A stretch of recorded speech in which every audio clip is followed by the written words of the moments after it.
Oke, assalamualaikum warahmatullahi wabarakatuh. Sekarang kita akan belajar teknologi informasi dan komunikasi, materi yang kedua, mungkin yang ketiga, tentang merangkai perangkat komputer.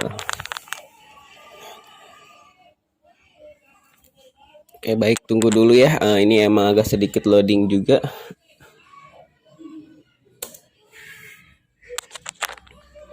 Merangkai perangkat komputer. Nah, sebelum digunakan, perangkat penyusun komputer harus dirangkai. Dapat dikatakan bahwa perangkat utama menyusun komputer adalah CPU. Perangkat-perangkat yang lain dirangkai dengan memasangkan perangkat tersebut pada casing. Setelah mengetahui berbagai port, sekarang coba perhatikan langkah-langkah untuk merangkai komputer, karena setiap perangkat memiliki port dan konektor khusus. Saat merangkai perangkat, Anda harus memperhatikan masing-masing port pada casing. Perhatikan port pada casing di bawah. Nah, seperti yang kalian lihat, ini adalah gambar CPU Central Processing Unit. Nah, di bagian sini ya, kalau misalkan ini emang nggak ada ininya. Nah, oke, di sini ada. Nah, di bagian sini ada port PS2 atau keyboard. Jadi ini berupa port PS2 ya. Jadi ini mah bukan USB universal, tetapi masih menggunakan port PS2 ya. Nah, terus di sini juga ada port PGA. Maaf, ini ininya gak ada lagi. Nah, ini di sini ada port PGA ditunjukkan pada yang ditunjukkan ini nih. Ini adalah port PGA. Selanjutnya ada port IEC. Nah, port IEC itu seperti kemarin kegunaannya untuk menghubungkan antara komputer dengan daya listrik. Selanjutnya di sini ada port PS2, sama halnya dengan port PS2 keyboard, kegunaannya untuk menghubungkan keyboard dan CPU ataupun mouse dengan CPU. Nah, di sini ada port Ethernet maaf. Ya, untuk port Ethernet sendiri itu kegunaannya untuk jaringan ya. Penghubung antara CPU komputer dengan jaringan. Nah, di sini ada langkah-langkahnya memasang kabel power casing. Perhatikan langkah-langkah memasang kabel power casing berikut. Pertama, siapkan kabel power yang dilengkapi konektor IEC. Nah, seperti di gambar ini ya, yang terlihat di gambar ini. Lalu tancapkan konektor IEC pada port IEC. Nah, ini kabelnya dan ini portnya. Nah, nanti kalian masukkan portnya, tancapkan kabelnya ke dalam CPU ya. Selanjutnya menyambungkan casing dan monitor. Nah, perhatikan langkah-langkah menyambung casing dan monitor berikut. Siapkan kabel penghubung casing dan monitor seperti kemarin, PGA ya. Nah, lalu hubungkan konektor dengan port casing, kuatkan posisi konektor dengan cara mengencangkan baut. Nah, ini bagian untuk mengencangkan bautnya ya. Selanjutnya menyambungkan casing dan mouse. Nah, cara menghubungkan casing dan mouse dapat dilakukan dengan dua cara. Cara yang dapat Anda gunakan bergantung pada jenis konektor mouse. Jika menggunakan konektor PS strip 2, carilah port untuk menancapkan konektor mouse jenis PS2. Ingat bahwa port ini berwarna hijau muda. Jika Anda menggunakan mouse jenis USB, tancapkan konektor mouse pada port USB.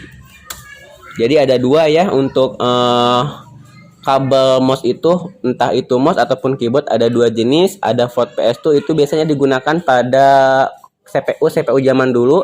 Nah, kalau USB itu lebih mudah dan lebih umum ya. Nah, selanjutnya adalah menyambung casing dan keyboard. Cara menyambungkan keyboard hampir sama dengan cara menyambungkan mouse. Bedanya, Anda harus menancapkan konektor PS2 pada port berwarna ungu. Jika Anda menggunakan keyboard jenis USB, tancapkan konektor USB pada port USB. Sama halnya dengan mouse juga, kalau keyboard ada dua jenis antara port PS2 dan USB atau Universal Bus ya. Selanjutnya menyambungkan casing dengan jaringan. Nah, agar dapat berhubung dengan komputer lain, Anda dapat merangkaikan komputer menjadi jaringan. Jika Anda telah memiliki jaringan komputer, Anda hanya perlu menambahkan satu komputer dalam jaringan tersebut. Nah, langkah-langkah yang dapat Anda lakukan sebagai berikut. Siapkan kabel jaringan beserta konektor yang sesuai. Nah, seperti dilihat di gambar ya, seperti ini kabel jaringan itu. Nah, selanjutnya tancapkan konektor tersebut pada port Ethernet. Nah, seperti ini ya untuk lubang port Ethernet. Nah, selanjutnya ada menyambungkan speaker dan casing. Speaker menggunakan beberapa jenis konektor, antara lain konektor TRS dan konektor USB. Cara menyambungkan speaker berkonektor TRS mirip dengan cara menyambungkan speaker berkonektor USB.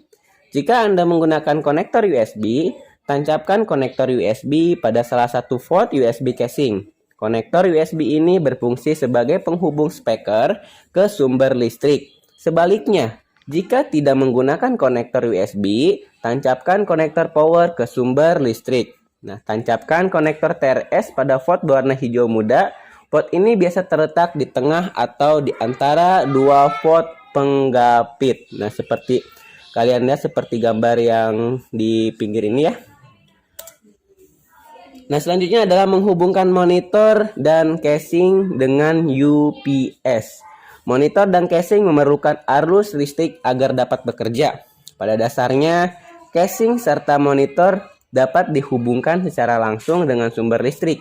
Akan tetapi, cara ini kurang aman. Sebaiknya casing serta monitor dihubungkan dengan Uninterruptible Power Supply atau UPS terlebih dahulu. UPS dapat menyimpan arus listrik sehingga komputer tidak langsung mati saat listrik mati. Untuk menghubungkan monitor ke UPS, lakukan langkah-langkah berikut. Nah, yang pertama, siapkan kabel power monitor. Yang kedua, tancapkan konektor IEC, konektor pada monitor pada port yang sesuai. Yang ketiga, tancapkan kabel dari casing dan monitor ke UPS. Nah, seperti gambar di bawah ini ya. Nah, selanjutnya menghubungkan UPS sumber listrik. UPS memiliki kabel untuk menghubungkan alat ini dengan sumber listrik. Untuk menghubungkan UPS dan sumber listrik, lakukan langkah-langkah berikut. Yang pertama, siapkan kabel power UPS. Kedua, tancapkan konektor pada port yang sesuai. Dan yang ketiga, tancapkan kabel ke sumber listrik. Nah, baik, itu adalah cara-cara untuk merangkai sebuah komponen-komponen hardware atau perangkat keras dalam sebuah komputer ya. Nah, terima kasih. Segitu saja pembelajaran materi untuk hari ini. Terima kasih sudah menyimak. Jaga kesehatan, jangan sakit-sakit. Wassalamualaikum warahmatullahi wabarakatuh.